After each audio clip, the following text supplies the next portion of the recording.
اعوذ باللہ من الشیطان الرجیم بسم اللہ الرحمن الرحیم رب اشرح لی صدری ویسر لی امری واحلل عقدۃ من لسانی یفقہوا قولی۔ درود شریف پڑھ لیجیے۔ اللہم صلی علی محمد وعلی آل محمد کما صلیت علی ابراہیم وعلی آل ابراہیم انک حمید مجید۔ اللہم بارک علی محمد وعلی آل محمد کما بارکت علی ابراہیم وعلی آل ابراہیم انک حمید مجید۔ محرم 7 نبوی، شعب ابی طالب میں محصور ہونا۔ قریش دیکھتے تھے کہ اس ٹوک ٹوک پر بھی اسلام کا دائرہ پھیلتا جاتا ہے۔ عمر رضی اللہ عنہ اور حمزہ رضی اللہ عنہ جیسے لوگ ایمان لا چکے، نجاشی نے مسلمانوں کو پناہ دی، صفرہ بے نیل مرام واپس آئے، مسلمانوں کی تعداد میں اضافہ ہوتا جاتا ہے۔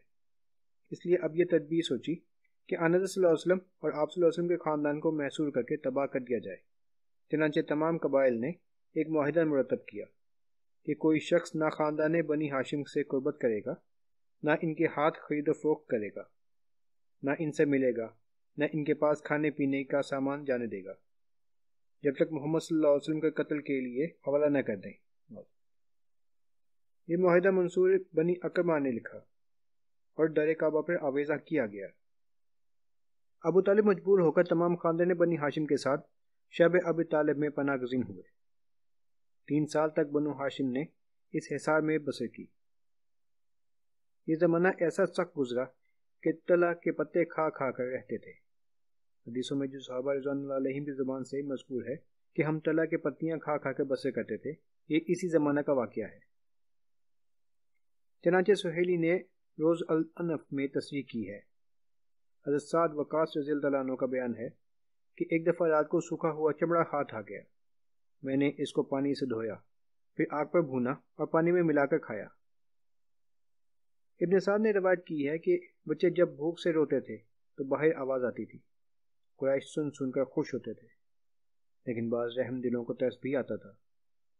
ایک دن حکیم بن حزام نے، جو حضرت خدیجہ رضی اللہ عنہ کا بھتیجا تھا، تھوڑے سے گیہوں اپنے غلام کے ہاتھ حضرت خدیجہ رضی اللہ عنہ کے پاس بھیجے۔ راہ میں ابو جہل نے دیکھ لیا اور چھین لینا چاہا۔ اتفاق سے ابو البختری کہیں سے آ گیا۔ وہ اگرچہ کافر تھا، لیکن اس کو رحم آیا اور کہا کہ ایک شخص اپنی پھوپھی کو کچھ کھانے کے لیے بھیجتا ہے، تو کیوں روکتا ہے؟ مسلسل 3 برس تک آنظر صلی اللہ علیہ وسلم اور تمام آل ہاشم نے یہ مصیبتیں جھیلیں۔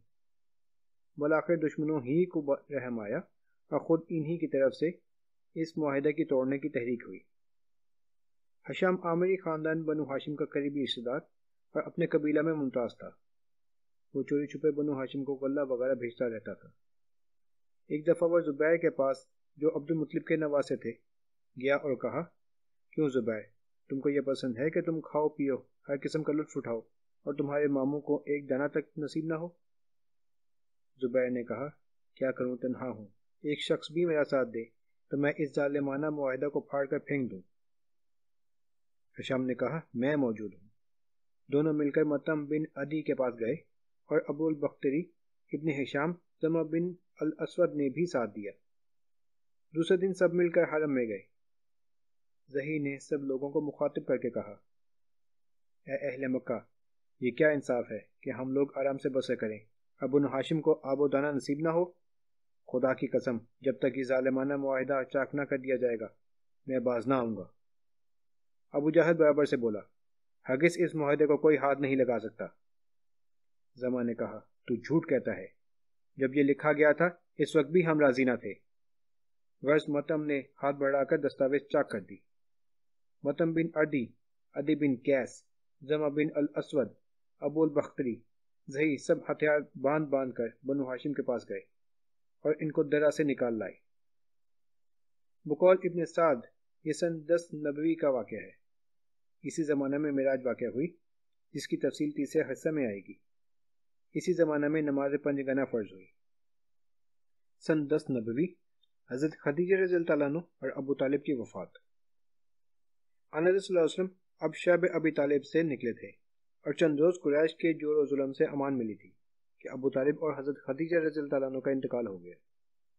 ابو طالب کی وفات کے وقت آنظر صلی اللہ علیہ وسلم ان کے پاس تشریف لے گئے ابو جہل اور عبداللہ بن ابی امیہ پہلے سے موجود تھے۔ آپ صلی اللہ علیہ وسلم نے فرمایا، مرتے مرتے لا الہ الا اللہ کہہ لیجئے کہ میں خدا کے ہاں آپ کے ایمان کی شہادت دوں۔ ابو جہل اور ابن ابی امیہ نے کہا، ابو طالب کیا تم عبد المطلب کے دین سے پھر جاؤ گے؟ بالآخر ابو طالب نے کہا، میں عبد المطلب کے دین پر مرتا ہوں۔ پھر آنظر صلی اللہ علیہ وسلم کی طرف خطاب کر کے کہا، میں وہ کلمہ کہہ دیتا لیکن قریش کہیں گے کہ موت سے ڈر گیا۔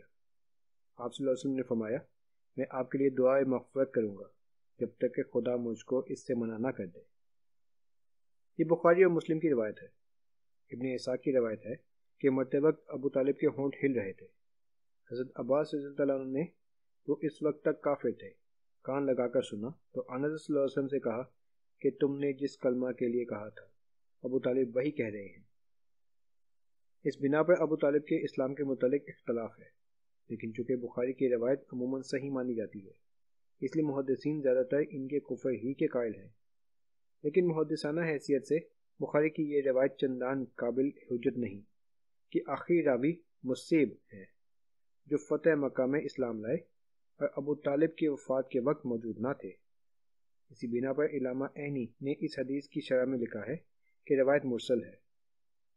ابن اسحاق نے سلسلہ روایت میں عباس بن عبداللہ بن معبد اور حضرت عبداللہ بن عباس رضی اللہ عنہ ہیں۔ یہ دونوں ثقہ ہیں، لیکن بیچ کا ایک راوی یہاں بھی رہ گیا ہے۔ اس بنا پر دونوں روایتوں کے درجہ اسناد میں چندان فرق ہے۔ ابو طالب نے آنظر صلی اللہ علیہ وسلم کے لیے جو جانثارانیہ کی، ان سے کون انکار کر سکتا ہے؟ وہ اپنے جگر کوشوں تک کو آپ صلی اللہ علیہ وسلم پر نثار کرتے تھے۔ آپ صلی اللہ علیہ وسلم کی محبت میں تمام عرب کو اپنا دشمن بنا لیا۔ آپ صلی اللہ علیہ وسلم کی خاطر محصور ہوئے، فاقے اٹھائے، شہر سے نکالے گئے، 3 برس تک آب و دانہ بن رہا۔ کیا یہ محبت، یہ جوش، یہ جنت، یہ جانثاریاں سب ضائع ہو جائیں گی؟ ابو طالب آنظر صلی اللہ علیہ وسلم سے 35 برس عمر میں بڑے تھے۔ رسول اللہ صلی اللہ علیہ وسلم کو ان سے نہایت محبت تھی۔ ایک دفعہ وہ بیمار پڑے، آنظر صلی اللہ علیہ وسلم ان کی عیادت کے لیے گئے تو انہوں نے کہا، بھتیجے، جس خدا نے تجھ کو پیغمبر بنا کر بھیجا ہے اس سے دعا نہیں مانگتا کہ مجھ کو اچھا کر دے؟ آپ صلی اللہ علیہ وسلم نے دعا کی اور وہ اچھے ہو گئے۔ آنظر صلی اللہ علیہ وسلم سے کہا، خدا تیرا کہنا مانتا ہے۔ آپ صلی اللہ علیہ وسلم نے فرمایا کہ آپ بھی اگر خدا کا کہنا مانیں تو وہ بھی آپ کا کہنا مانے۔ ابو طالب کی وفات کے چند ہی روز بعد حضرت خدیجہ رضی اللہ عنہ نے بھی وفات پائی۔ بعض روایتوں میں ہے کہ انہوں نے ابو طالب سے پہلے انتقال کیا۔ اب آپ صلی اللہ علیہ وسلم کے مددگار اور غم گسار دونوں اٹھ گئے۔ صحابہ رضوان اللہ علیہم خود اپنی حالت میں مبتلا تھے۔ یہی زمانہ ہے جو اسلام کا سخت ترین زمانہ ہے، اور خود آنظر صلی اللہ علیہ وسلم اس سال کو عام الحزن، سال غم فرمایا کرتے تھے۔ حضرت خدیجہ رضی اللہ عنہ نے رمضان 10 نبوی میں وفات پائی۔ ان کی عمر 65 برس کی تھی۔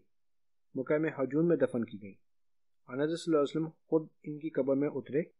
اس وقت تک نماز جنازہ مشروع نہیں ہوئی تھی۔ ابو طالب اور حضرت خدیجہ رضی اللہ عنہ کے اٹھ جانے کے بعد قریش کو کس کا پاس تھا؟ اب وہ نہایت بے رحمی اور بے باکی سے آنظر صلی اللہ علیہ وسلم کو ستاتے تھے۔ ایک دفعہ آپ صلی اللہ علیہ وسلم راہ میں جا رہے تھے، ایک شکی نے آ کر فرق مبارک پر خاک ڈال دی۔ اسی حالت میں آپ صلی اللہ علیہ وسلم گھر تشریف لائے۔ آپ صلی اللہ علیہ وسلم کی ساری زادی نے دیکھا تو پانی لے کر آئیں۔ آپ صلی اللہ علیہ وسلم کو سر دھوتی تھی اور جوش محبت سے روتی جاتی تھی۔ آپ صلی اللہ علیہ وسلم نے فرمایا، جانے پدر، رو نہیں، خدا تیرے باپ کو بچا لے گا۔